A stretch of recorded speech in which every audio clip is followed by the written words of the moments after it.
ഈ അധ്യായത്തിൽ നമുക്ക് ഇപ്പോഴിവിടെ കാണുന്നത് പോലെയുള്ള ഒരു ലിക്വിഡ് മെറ്റൽ എഫക്റ്റ് എങ്ങനെയാണ് ക്രിയേറ്റ് ചെയ്യുന്നതെന്ന് പഠിക്കാം. വളരെ അനായാസം ക്രിയേറ്റ് ചെയ്യാവുന്ന ഒരു എഫക്റ്റാണിത്. നമുക്ക് ഈ എഫക്റ്റ് ക്രിയേറ്റ് ചെയ്യുന്നതിനായി ഈ ഡോക്യുമെന്റ് ക്ലോസ് ചെയ്തതിനു ശേഷം നമുക്ക് പുതിയൊരു ഡോക്യുമെന്റ് ക്രിയേറ്റ് ചെയ്യാം. നമുക്കിഷ്ടമുള്ള സൈസിൽ ഒരു ഡോക്യുമെന്റ് നമുക്ക് ക്രിയേറ്റ് ചെയ്യാം. നമുക്കിവിടെ വിഡ്ത്തും ഹൈറ്റും സെയിം ആയ ഒരു ഡോക്യുമെന്റ് ക്രിയേറ്റ് ചെയ്യാം.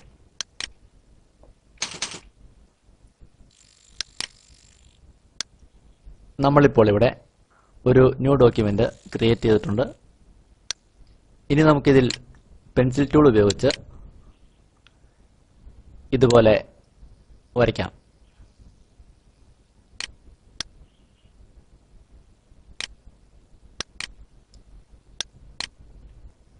പെൻസിൽ ടൂൾ ഉപയോഗിച്ച് ഇതുപോലെ വരച്ചതിന് ശേഷം ഫിൽട്ടർ മെനുവിൽ നിന്നും ബ്ലർ എന്ന ഈ സബ് മെനുവിലെ റേഡിയൽ ബ്ലർ സെലക്ട് ചെയ്യുക.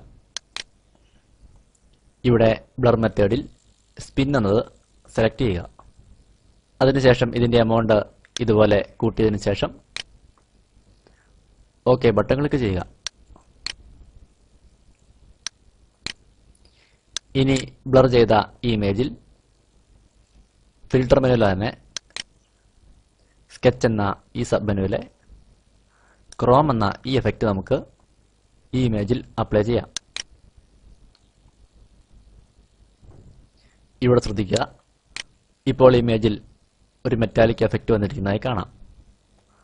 നമുക്കിവിടെ ഇതിന്റെ ഡീറ്റെയിൽ, സ്മൂത്ത്നെസ് എന്നിവ ചേഞ്ച് ചെയ്യാവുന്നതാണ്. ഇവിടെ നമുക്ക് ഇഷ്ടമുള്ള രീതിയിൽ വാല്യൂകൾ ക്രമീകരിച്ചതിന് ശേഷം ഓക്കെ ബട്ടൺ ക്ലിക്ക് ചെയ്യാം. ഇനി നമുക്കിതിൽ ഒരു കളർ അപ്ലൈ ചെയ്യുന്നതിനായി ഇമേജ് മെനുവിലെ അഡ്ജസ്റ്റ്മെന്റ്സിലുള്ള ഹ്യൂ സാച്ചുറേഷൻ എന്ന ഈ ഓപ്ഷൻ സെലക്ട് ചെയ്യാം. ഇവിടെ കളറൈസ് എന്ന ഈ ഓപ്ഷൻ ആക്റ്റീവ് ചെയ്തതിനു ശേഷം നമുക്ക് ഹ്യൂ, സാച്ചുറേഷൻ എന്നിവ അഡ്ജസ്റ്റ് ചെയ്ത് ഈ എഫക്റ്റിൽ കളർ അപ്ലൈ ചെയ്യാവുന്നതാണ്. നമുക്കിപ്പോൾ ഈ കളർ സെലക്ട് ചെയ്യാം. ശ്രദ്ധിക്കുക, നമ്മളിപ്പോൾ വളരെ എളുപ്പത്തിൽ ഒരു ലിക്വിഡ് മെറ്റൽ എഫക്റ്റ് ക്രിയേറ്റ് ചെയ്തിരിക്കുകയാണ്. നമ്മളിപ്പോൾ അപ്ലൈ ചെയ്ത എഫക്റ്റുകളിലെ വാല്യൂകളെല്ലാം ചേഞ്ച് ചെയ്ത് നമുക്ക് പലതരത്തിലുള്ള മെറ്റാലിക് എഫക്റ്റുകൾ ക്രിയേറ്റ് ചെയ്യാൻ സാധിക്കും.